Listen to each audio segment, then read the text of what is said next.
Studying meningitis is a currently relevant topic since in March of this year, 2010, 3 students from the small Oklahoma town of Aluga died from a deadly strain of meningitis. While 7 students came down with the disease, only these 3 could not be saved: Andrew, Sasha, and Carissa. Hopefully, learning about meningitis can save lives like theirs. Let's begin by looking at what meningitis is. As we know, it is a life-threatening illness. It actually occurs from 3 things: a bacteria, a virus, or a fungus. What happens inside the body is one of these 3 causes an inflammation in the meninges. These are the protective brain membranes that surround the brain and spinal column. This inflammation causes swelling, which inhibits the flow of blood and therefore oxygen to the brain and spinal column. Taking a closer look at the organs affected, in the brain you can see that the 3 layers of membranes that protect the brain are the dura mater, the arachnoid, and the pia mater. In between the arachnoid and the pia layers is a subarachnoid space, where the cerebral spinal fluid is located. This is how the infection reaches the meninges, through this fluid. When swelling occurs, the blood supply is shrunken, sometimes causing severe headaches. With the spinal cord, the same thing happens in the subarachnoid space, causing a stiff neck feeling.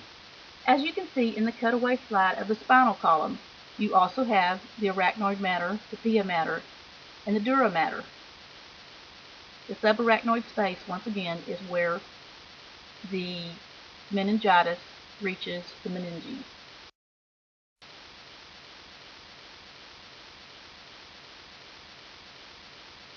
When studying the causes of meningitis, particular bacteria is considered the most common for causing it.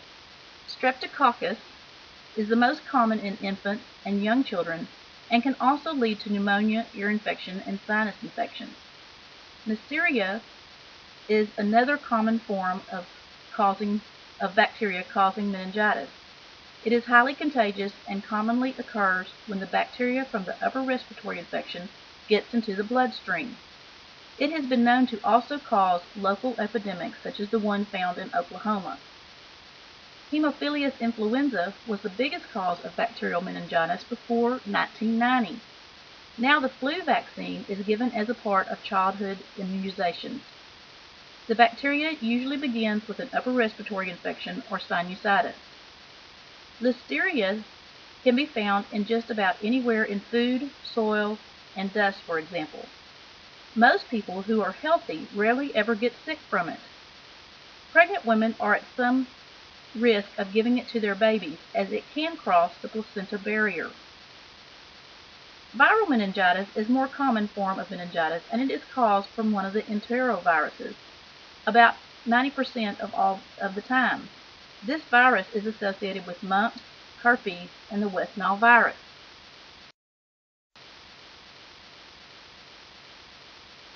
Some of the causes of meningitis also include carcinomatosis, metastatic cancer, contaminated wastewater which can contain parasites, head injuries and birth defects or brain surgeries that may result in infection of the meninges, and in some rare cases, medications can also bring on meningitis, like ibuprofen and naproxen, and possible antibiotics like Bactrim and Ceftra.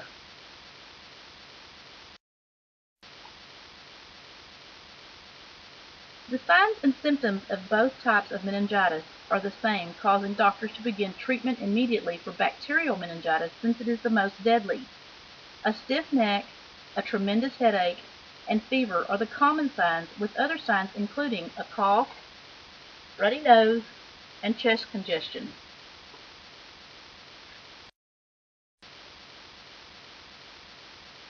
Other signs and symptoms include confusion, seizures, drowsiness, photo and phonophobia. These are the sensitivity to light and sound. Also, you could have nausea and vomiting and a skin rash. In this picture is a small child with a rash caused by meningitis.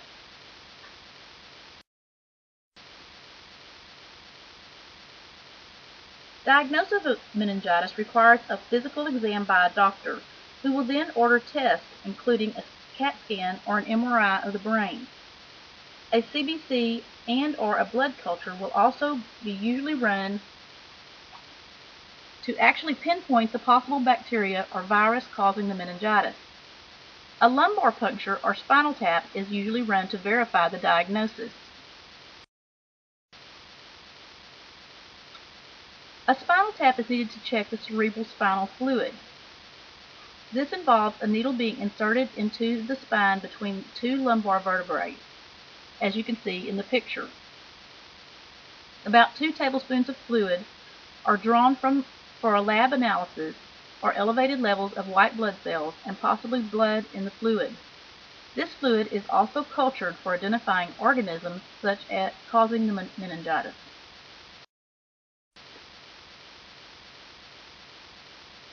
Viral meningitis will cure itself with bed rest, plenty of fluids, and Tylenol or ibuprofen for aches and pains, and can be administered at home. Treating bacterial meningitis is begun immediately in the hospital, even before the cultures are grown and read. Waiting to treat can result in death. Treatment will include hospitalization, intravenous antibiotics like penicillin, which could be combined with other antibiotics such as cephalosporin and cefotaxime. These drugs can also produce side effects, so other medications for the side effects are administered too.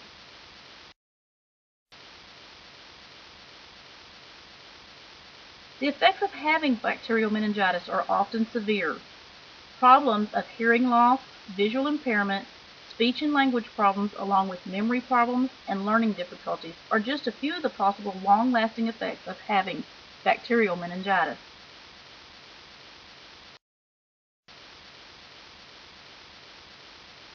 Common preventions of meningitis mimic those of preventing the flu, such as washing hands, staying healthy by eating a good diet, getting an appropriate amount of rest, exercising the body for good physical shape, and covering your mouth when you cough or sneeze. If you are pregnant, you need to take special care to not handle uncooked meat and only eat meats that have been cooked thoroughly. Also, unpasteurized milks and cheeses should be avoided.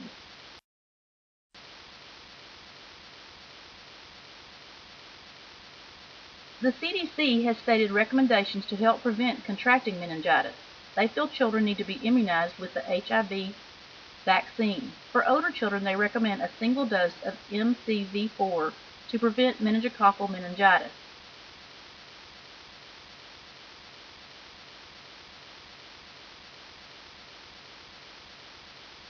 Other preventions include an immunization for incoming high school freshmen and first-year college students who are going to live in a dorm.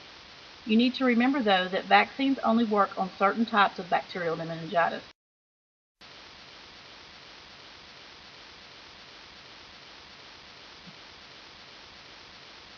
Some behaviors can increase your risk of contracting meningitis, like sharing cigarettes and sharing drinks from glasses, straws, cans, or bottles. Excessive alcohol consumption can lower the resistance to the illness also. Intimate contact, like kissing, can pass the bacteria along. Other possible behaviors are being exposed to active or passive cigarette smoke. Living in a small, confined space is a good place to contract meningitis. For this reason, doctors also recommend college students receive immunizations prior to going to college.